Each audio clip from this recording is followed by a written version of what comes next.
سب سے بہتر مذہب اسلام لگا، لیکن جب ہم نے دورہ کیا تو دنیا کی سب سے بری قوم ہمیں مسلمان نظر آئی ہے۔ سب سے اچھا مذہب اسلام لگا، لیکن سب سے بدتر قوم ہمیں مسلمان نظر آئی ہے۔ یہ قوم ہے ہماری، لاکھ سمجھانے کے باوجود نہیں مانتی ہے اور دوسروں کو تکلیف دیتی ہے۔ میرے بھائیوں، ہمیں سوچنا چاہیے اور چلو بھر پانی میں ڈوب کے مر جانا چاہیے کہ آپ کا خطیب یو پی سے جس کو محبتوں کے ساتھ تم بلاتے ہو، لیکن اس کی اتنی سی بات ماننے کے لیے تیار نہیں ہو۔ جب میری نہیں مان سکتے ہو تو اسلام کی بات کیا مانو گے اور قرآن کی بات کیا مانو گے؟ میرے بھائیوں، اس سے زیادہ میں کچھ نہیں بولوں گا، کچھ نہیں کہوں گا۔ زیادہ سے زیادہ اتنا باقی رہ گیا ہے کہ میں اپنا دامن اٹھا کر بھیک مانگ لیتا ہوں آپ سے کہ اللہ کے واسطے بیٹھ جاؤ۔ اب اس سے زیادہ ذلیل کر کے مت دکھائیے مجھے، میں نے بھیک مانگ لی ہے آپ سے، میں نے دامن اٹھا لیا آپ کے سامنے، اب اس سے زیادہ ذلیل مت کریے گا مجھے، بیٹھ جائیے بس، اس سے زیادہ ہم کچھ نہیں کہیں گے۔ آئیے، بڑی اچھی باتیں ہونے لگی ہیں تو اب میں نے آپ کو بتا دیا ہے میرے بھائیوں۔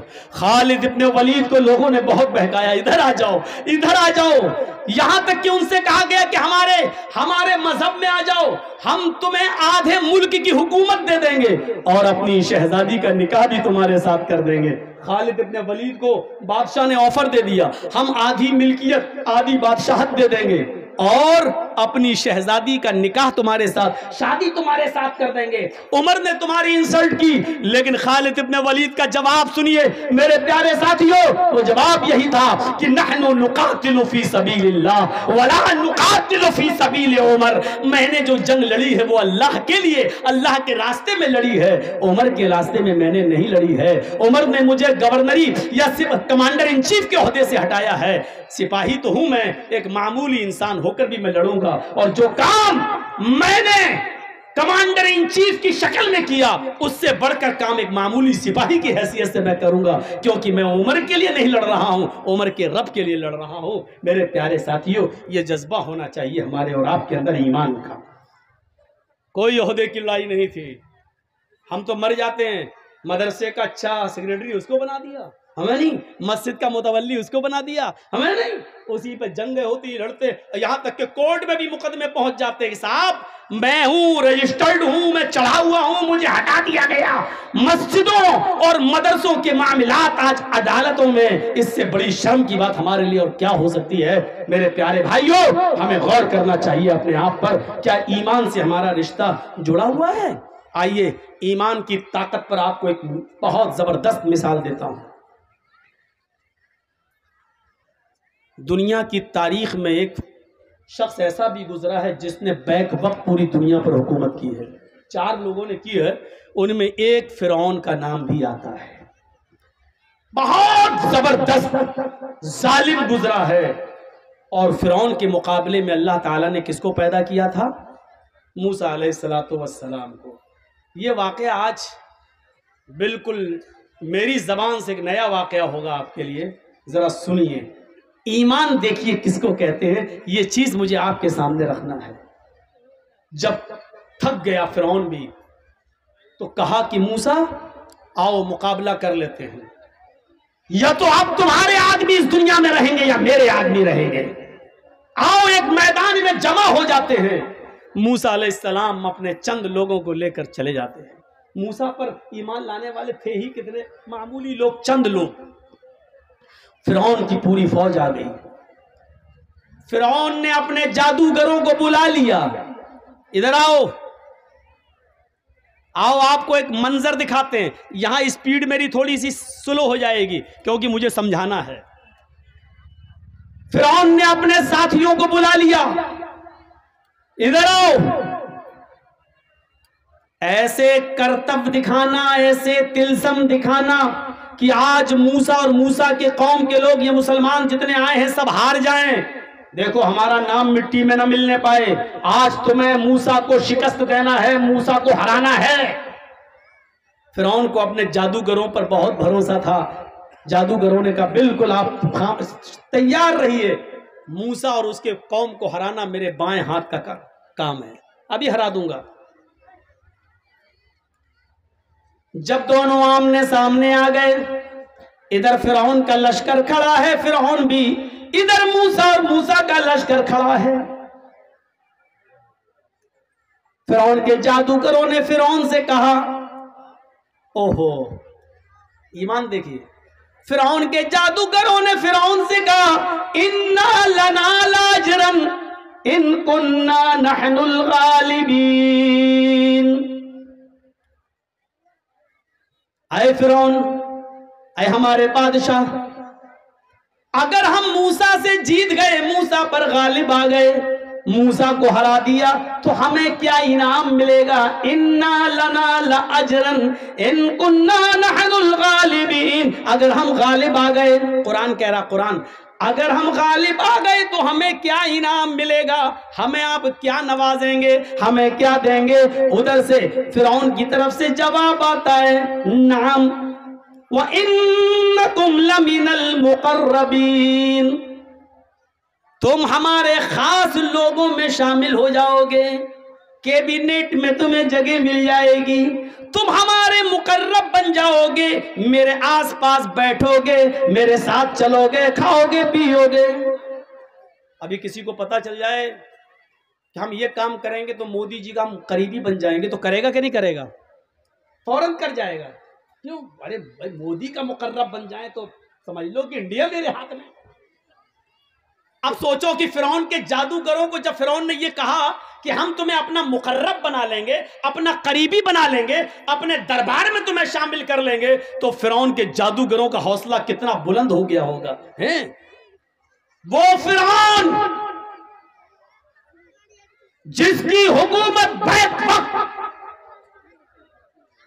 آدھی دنیا سے زیادہ حصے پر رہی ہو، اس کا قریبی ہو جانا کتنے بڑے کمال کی بات تھی۔ بس شروع ہو گیا مقابلہ۔ فرعون کے جادوگروں نے، اے بیٹا کمر میں درد ہو رہا ہے، بیٹھ جاؤ، ابھی تو کمر سے کام ہی نہیں لیا، درد ہو گیا۔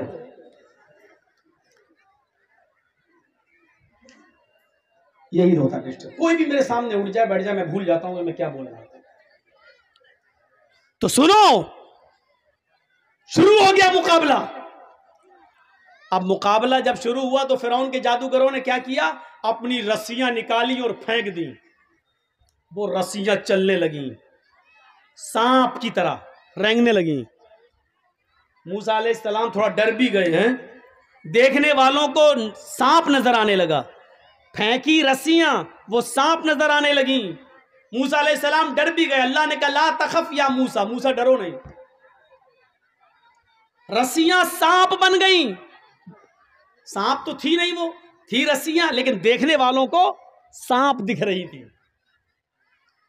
اللہ نے کہا نلقی عصاک، اے موسیٰ جو تمہارے ہاتھ میں ڈنڈا ہے وہ زمین پر مار دو۔ اب دیکھیے کیا ہوا، مقابلہ دیکھیے کیسا ہو رہا ہے۔ تمہارے ہاتھ میں جو ڈنڈا ہے اس کو زمین پر مار دو۔ موسیٰ علیہ السلام نے جو اپنا ڈنڈا زمین پہ مارا، فَإِذَا هِيَ تَلْقَفُ، ایسا لگا وہ ایک اژدہا بن گیا اور اژدہا کی شکل میں آیا، اور آتے ہی اس نے فرعون کے جادوگروں کی رسیوں کو جو سانپ دکھ رہے تھے سب کو کھا گیا، سب کو ہضم کر گیا۔ جو کھولا منہ سب اس کے منہ میں چلے گئے جتنے سانپ دکھ رہے تھے۔ فرعون کے جادوگر ہکا بکا رہ گئے ہیں، وہ سمجھ گئے، یہیں سے وہ سمجھ گئے کہ ہم نے جو دکھایا وہ تلسم تھا، ہم نے جو دکھایا وہ جادو تھا، ہم نے جو دکھایا وہ ڈھونگ تھا، ہم نے جو دکھایا وہ مکاری تھی، ہم نے جو دکھایا وہ ایک چال تھی۔ لیکن موسیٰ نے جو دکھایا وہ مکاری نہیں ہے، وہ چال نہیں ہے، وہ جادو نہیں ہے، وہ اللہ کی مدد ہے۔ موسیٰ نے جو دکھایا وہ جادو نہیں ہے۔ وہ سمجھ گئے، وہ یہ بھی سمجھ گئے کہ اب بالکل بچنے کا راستہ نہیں ہے۔ بیک وقت جیسے ہی انہوں نے دیکھا کہ ہماری رسیوں کو جو سانپ نظر آ رہی تھی، موسیٰ کا اژدہا کھا گیا، موسیٰ نے جو ڈنڈا مارا وہ اژدہا بن گیا اور کھا گیا۔ وہ سمجھ گئے کہ میری حالت خراب ہے، موسیٰ نے جو دکھایا وہ موسیٰ کا کمال نہیں، موسیٰ کے رب کا کمال ہے۔ ابھی تو وہ فرعون سے مانگ رہے تھے کہ کیا ہمیں کیا انعام دو گے, ہمیں کیا روپیہ پیسہ دولت زمین و جائیداد کیا دو گے. ابھی تو وہ یہ مانگ رہے تھے, لیکن جیسے ہی دیکھا کہ فرعون کی جادوگروں کی رسیوں کو جب موسیٰ کے اژدہے نے کھا لیا تو وہیں سے چیخ پڑے, آمنا برب العالمین رب موسیٰ و ہارون. فرعون کے سامنے چیخ پڑے, ہم ایمان لے آئے رب العالمین پر, ہم اللہ رب العالمین پر ایمان لائے, ہم اس رب پر ایمان لائے جو موسیٰ کا رب ہے, جو ہارون کا رب ہے. آمنا برب العالمین, ہم ایمان لائے رب العالمین پر, رب موسیٰ و ہارون, موسیٰ کے رب پر, ہارون کے رب پر. ایک جملہ یاد رکھنا, کیا لائے؟ ایمان. ابھی تک کافر تھے, اب ایمان لائے. اب ہم آپ کو دکھاتے ہیں ایمان جب لے آئے, بنیاد سے جب جڑ گئے, تو ایمان لانے کے بعد ان جادوگروں کی طاقت کا حال دیکھیے کیا ہوتا ہے. ابھی تک ایمان نہیں تھا تو رسی کو سانپ بنا رہے ہیں. ایمان جب پیدا ہو گیا ان کے اندر تو اب کیا ہوا؟ فرعون نے دیکھا یہ تو پانسا ہی الٹ گیا ہے, ہم تو لائے تھے موسیٰ کے خلاف, یہ سب ہمارے خلاف ہو گئے, اب کیا ہوگا؟ اب کیا ہوگا؟ تو فرعون نے کہا, اے جادوگرو تم بہت بڑی غلطی کر رہے ہو, میری اجازت کے بغیر تم ایمان لے آئے, میری اجازت کے بغیر تم ایمان لے آئے, بہت غلط کام تم نے کیا ہے. سمجھ لو میں تمہیں ایک اور موقع دے رہا ہوں, ہارون و موسیٰ کے رب پر ایمان چھوڑ دو, لوٹ آؤ ہمارے پاس. انہی جادوگروں نے جو ایمان لے آئے, اب جواب کیا دیا فرعون کو؟ اس جواب کو دیکھو, اس میں ایمان کی طاقت چھلکتی ہوئی نظر آتی ہے. لن نؤثرک علی ما, آئے فرعون اب ہم تم کو ترجیح نہیں دے سکتے, اب ہم تم کو فوقیت نہیں دے سکتے. ان واضح نشانیوں کو دیکھنے کے بعد جو اللہ تبارک و تعالیٰ کی طرف سے موسیٰ نے دکھائی ہے, ہمیں اپنا ڈنڈا زمین پہ مارا اور اللہ نے اژدہا بنا دیا, اس نشانی کو دیکھنے کے بعد ہم اب ایمان بدل نہیں سکتے, ہمارا ایمان باقی رہے گا. آئے فرعون سن لو کان کھول کر, اب تو ہمارا کچھ بھی کر لو, اب ہم کچھ بھی نہیں کریں گے, ہمارا ایمان اب رب العالمین کے اوپر ہو گیا. فرعون نے اس کے جواب میں جو جملے کہے وہ سنو, کیا کہا؟ لَأُقَطِّعَنَّ أَيْدِيَكُمْ وَأَرْجُلَكُمْ مِنْ خِلَافٍ ثُمَّ لَأُصَلِّبَنَّكُمْ أَجْمَعِينَ. آئے جادوگرو, اگر تم نے موسیٰ کے رب کو نہ چھوڑا, آئے جادوگرو, اگر تم نے ہارون کے رب کو نہ چھوڑا, تو ہم تمہیں تمہارے ہاتھ اور تمہارے پیر کاٹ دیں گے مخالف سمتوں سے. لَأُقَطِّعَنَّ أَيْدِيَكُمْ وَأَرْجُلَكُمْ مِنْ خِلَافٍ, ہم تمہارا دائنا ہاتھ کاٹیں گے تو الٹا بایاں پیر ہم تمہارا کاٹ دیں گے, اور اگر ہم نے بایاں ہاتھ کاٹا تو دایاں پیر ہم تمہارا کاٹ دیں گے. تمہارا ایک ہاتھ اور ایک پیر کاٹیں گے, اگر ہاتھ دایاں کاٹا تو پیر بایاں, اور پیر اگر ہم نے دایاں کاٹا تو ہاتھ بایاں, ایک پیر اور ایک ہاتھ ہم تمہیں کاٹ دیں گے. ثم لأصلبنکم اجمعین, اور اس کے بعد ہم تم سب کو سولی پہ لٹکا دیں گے, ہم تم سب کو سولی پہ چڑھا دیں گے. اس کے جواب میں ایمان چونکہ پیدا ہو چکا تھا, فرعون سامنے تھا, فرعون کا لشکر سامنے تھا, لیکن اس کے باوجود جب ایمان پیدا ہو گیا تو اس کے جواب میں انہوں نے کیا کہا؟ فرعون کے جادوگروں نے جو ایمان لائے کیا کہا؟ فَقْضِ مَا أَنْتَ قَاضِ, فَقْضِ مَا أَنْتَ قَاضٍ. اے فرعون تجھے جو کرنا ہے کر, میرا ہاتھ کاٹنا ہے کاٹ, میرا پیر کاٹنا ہے کاٹ, مجھے سولی پہ چڑھانا چڑھا دے, مجھے پھانسی دینا ہے پھانسی دے دے. انت قاضٍ, تو قاضی ہے, تو جج ہے, تو جو چاہے کر, تجھے اختیار ہے کر لے, لیکن اتنا یاد رکھنا انما تقضی هذه الحیات الدنیا, تو صرف دنیا کی زندگی کا فیصلہ کر سکتا ہے, آخرت کی زندگی کا فیصلہ تو نہیں کر سکتا.